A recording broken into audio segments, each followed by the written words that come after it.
This is a Hindu vocabulary session which is totally based on new pattern of English paper.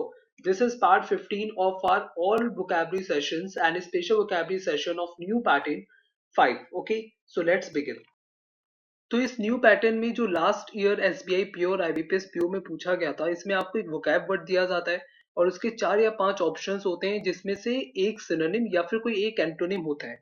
ये आपको बताया नहीं जाता कि ये आपको सिनोनिम दिया जा रहा है या फिर आपको एंटोनिम दिया जा रहा है। ओके, तो ये सिर्फ बैंकिंग के जो एसबीआई और आईबीपीएस में फॉलो हो रहा है, ये उसी बेस पे वोकैब्स है। ये जितनी वोकैब्स है ये सिर्फ द हिंदू के एडिटोरियल से ही नहीं है, ये द हिंदू जो पूरा न्यूज़पेपर होता है हम उससे कलेक्ट करते हैं। और जो ऑप्शंस होते हैं ये उसी आर्टिकल के अंडर के होते हैं जिस आर्टिकल के अंडर की वोकैब होती है। ओके, सो ये बहुत ही बेनिफिशियल है आपके लिए कि आप एक साथ 5 वोकैब्स को पढ़ते हैं। ओके, सो स्टार्ट करते हैं। तो first word is benign. So benign we use as an adjective. इसका इंग्लिश मीन होता है हैविंग नो सिग्निफिकेंट इफेक्ट और से हार्मलेस, मतलब जिस चीज से आपको कोई खतरा ना हो।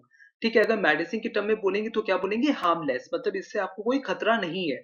अगर एक जनरल पर्पस के लिए बोलेंगे तो क्या बोलेंगे, जेंटल एंड काइंड, मतलब जो बहुत ही अच्छा होता है, बहुत सज्जन होता है या फिर कोई दयालु होता है, तो उसके लिए बिनाइन वर्ड का यूज करते हैं। ठीक है, बिनाइन एक बहुत ही इंपॉर्टेंट वोकैब है।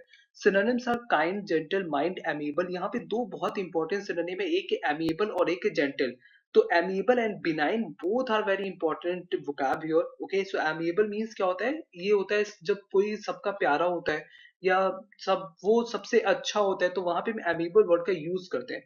तो amiable अपने आप में बहुत ही इंपॉर्टेंट vocab है। Okay, antonyms are unfriendly, hostile. Hostile यहाँ पे बहुत ही इंपॉर्टेंट vocab है कि हॉस्टाइल मीन्स होता है शत्रु या कह लें विरोधी या कह लें प्रतिकूल। जब कोई चीज आपके विरोध में होती है तो वहां पे हम हॉस्टाइल वर्ड का यूज करते हैं। ओके, तो हॉस्टाइल यहाँ पे बहुत ही इंपॉर्टेंट एंटोनिम है। Example is the medicine is benign its effect and will cause you know harm. जो दवाई है वो अपने इफेक्ट में बिल्कुल हार्मलेस है और ये आपको बिल्कुल भी नुकसान नहीं पहुंचाएगी। ठीक है, अब इसके ऑप्शन डिस्कस कर लेते हैं। तो बैफिल मीन्स होता है मात देना, विफल करना किसी को। इंग्लिश में बोले तो फॉइल, मतलब जैसे मान लो कि आप कोई गेम खेल रहे हो, उसमें आप किसी को मात दे देते हो, उसमें आप किसी को विफल कर देते हो, तो वहां पे हम बैफिल वर्ड का यूज करते हैं। हॉस्टाइल मतलब होता है दुश्मन, प्रतिकूल कोई चीज होती है, उसके लिए भी हॉस्टाइल वर्ड का यूज करते हैं। हॉस्टाइल हॉस्टाइल भी बहुत ही इंपॉर्टेंट वोकैब है।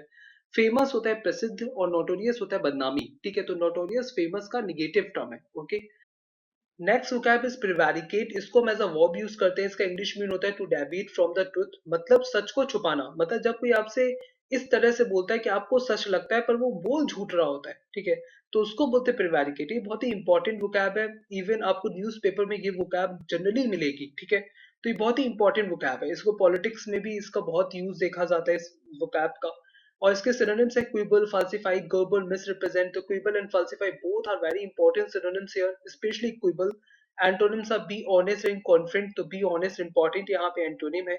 Example is when you prevaricate you only make a complicated situation worse than it already is। जब भी आप सच को छुपाते हैं तब आप पहले से भी बुरी तरह उस सिचुएशन को कॉम्प्लिकेटेड बना देते हैं या फिर पहले से ही बुरी तरह उस सिचुएशन को उलझा देते हैं। ठीक है, अब इसके ऑप्शन डिस्कस कर लेते हैं। तो फर्स्ट है ऑडेशियस। ऑडेशियस हम बोलते हैं जो साहस, साहस के लिए ऑडेशियस वर्ड का यूज किया जाता है, ब्रेव के लिए।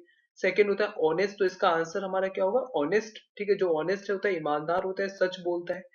थर्ड है कंटेजियस। कंटेजियस मीन्स क्या होता है, इन्फेक्टेड। जब कोई चीज इन्फेक्शियस होती है, इन्फेक्टेड होती है, तब वहां हम बोलते हैं कंटेजियस। फोर्थ है गैरुलस। गैरुलस वर्ड यूज करते हैं जो बहुत बोलने वाला होता है, उसके लिए हम गैरुलस वर्ड का यूज करते हैं। ओके, तो बहुत टॉकटेटिव होता है। Next vocab is attrition. There are four options giving glib, chronic, depreciation, inveterate, और ये चारों बहुत ही इंपॉर्टेंट है। ठीक है, तो attrition we use as a noun और इसका इंग्लिश मीन होता है decrease in the number of staff as a result of replacements not being hired when employees leave।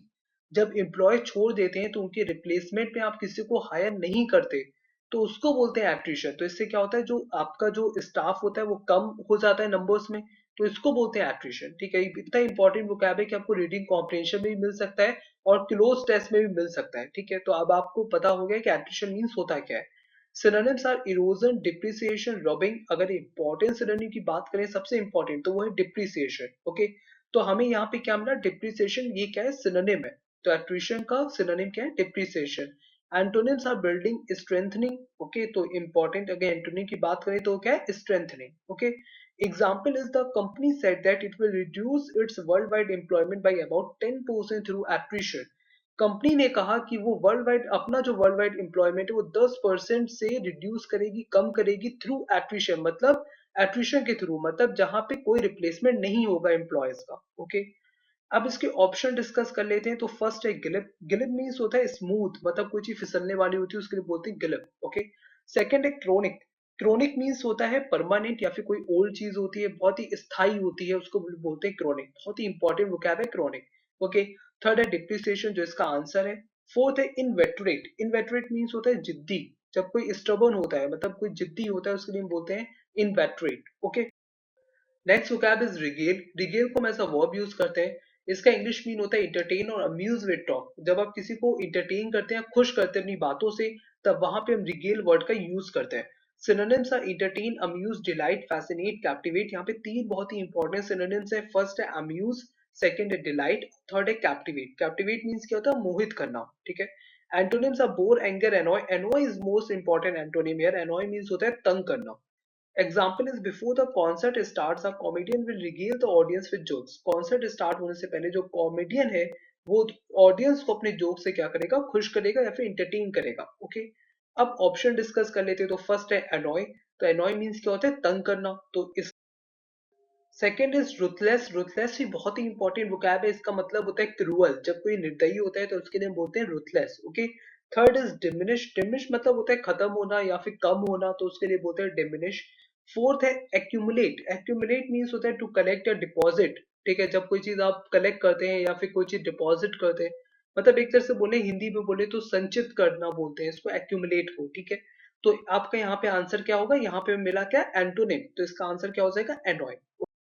Next vocab is blandish. Blandish को हम एज अ वर्ब यूज करते हैं, इसका English mean होता है प्रेज समवन डिसऑनेस्टली, मतलब जब आप किसी की झूठी प्रशंसा करते हैं या जब कोई आपकी झूठी प्रशंसा करता है, यानी अगर एक परफेक्ट हिंदी टर्म बोले तो बोलते हैं चापलूसी करना।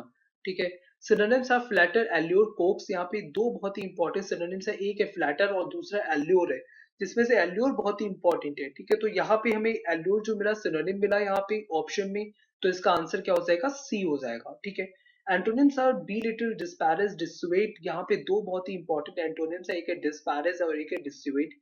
Example is getting a classmate to do your assignment by telling them what an excellent student they are.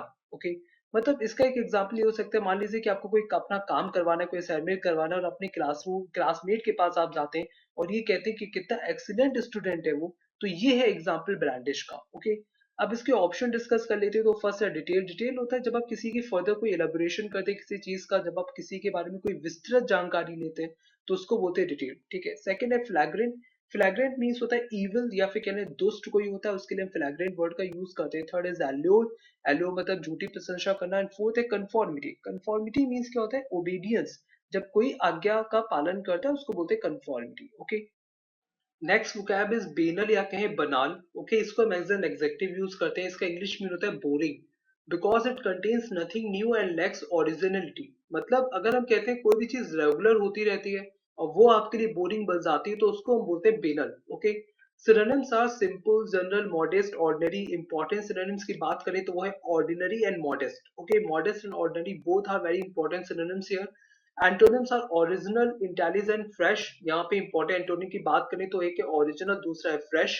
ठीक है, example is the singer's life story has been told so much it has become banal. ठीक है, मतलब singer की जो life story है वो इतनी बार बताई जा चुकी है कि वो बिल्कुल ऑर्डिनरी हो गई, बोरिंग सी हो गई है, और जिसमें आपको मजा नहीं आता। ठीक है, तो उसको हम बोलते हैं पेनल। ओके, अब इसके ऑप्शन डिस्कस कर लेते हैं। तो विंडिक्टिव। विंडिक्टिव मीन्स क्या होता है, विंडिक्टिव हम बोलते हैं जब कोई सजा देने वाला होता है, दंड देने वाला होता है, कोई प्रतिशोध लेने वाला होता है, उसके लिए हम बोलते हैं विंडिक्टिव। विंडिक्टिव एक नेगेटिव टर्म है। Okay, original. ओरिजिनल आपको पता है। Third is suffice. Suffice means होता है इनफ होना या फिर सेटिस्फाई होना। ठीक है, तो उसको वहां पे हम बोलते हैं suffice. Fourth is accusative. Accusative होता है जब दोष लगाया जाता है। ठीक है, जब किसी पे कोई दोष लगाया जाता है तो वहां पे हम बोलते हैं एक्यूजेटिव। ओके, तो यहाँ पे इसका आंसर क्या होगा, ओरिजिनल। तो ओरिजिनल क्या है, ओरिजिनल हमारा एंटोनिम है।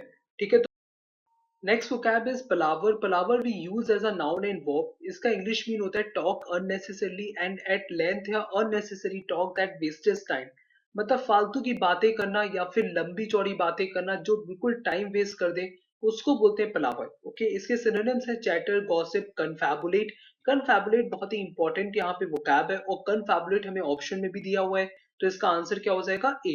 ठीक है, तो इसका आंसर है ए, जो हमें यहाँ पे मिला सिनोनिम। तो पलावर का मतलब क्या होता है? जो अननेसेसरी टॉक होती है उसको हम बोलते हैं पलावर। एंटोनिम्स आर क्वाइट साइलेंस, दोनों ही बहुत ही इंपॉर्टेंट यहाँ पे एंटोनिम है क्वाइट एंड साइलेंस, क्योंकि पलावर मैंने आपको बताया है पहले अपनी वोकैब लेक्चर्स में कि वहां पे क्या होगा, या तो आपको वोकैब टफ दी जाएगी या फिर वहां पे आपको जो ऑप्शंस होंगे वो टफ दिए जाएंगे।